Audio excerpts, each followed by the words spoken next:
This one, again, this was in high voltage area. It was in a controlled environment where they were lifting half-ton steel plates for the insulators. The lifting gantry and the structure was all correct and it was load bearing, but on investigation, you see the black bag, and the black bag is there to design to capture the overspilling chain and to make sure nothing else is in the way and it gets entangled. What we found was the bag failed, and because that released, it dropped the plate because it where the lift was being managed, because that came out, it was an uncontrolled lift.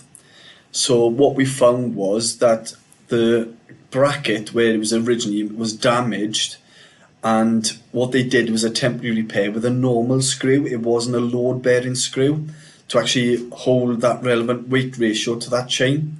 So the screw snapped, behold, the bag broke, and then the chain fell along with the steel plate.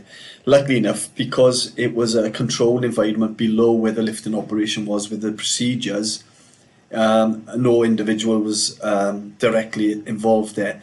The bang was quite shocking enough for individuals as well. This one is a 132,000 volt cable strike with high voltage substation in the substation. On investigation, as you can see, that cable, it's got the shape of the bucket.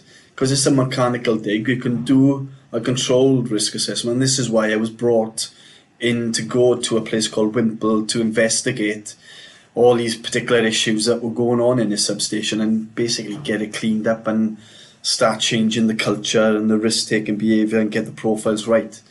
As you can see, following HSG 45 is basically safe digging techniques.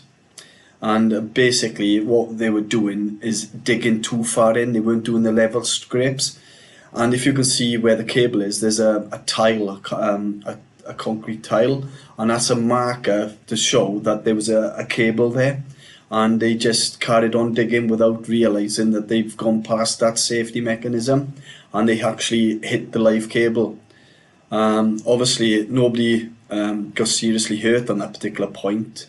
And a very costly exercise because part of that substation went down as well. So there was a lot of learning opportunities.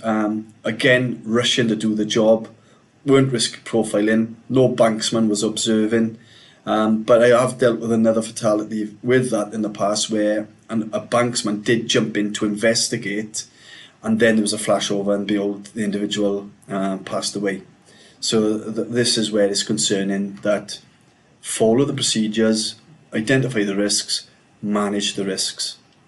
And they are just a few examples in my career that have been, and this is continuous. It's on a regular basis. I'm dealing with a particular serious incidents now as we speak, and it's frustrating me when you look at the risk assessments, and some of them are good, but it's how we communicate, are we living it, are we breathing it? And that's the frustration of the profiling of risk assessment.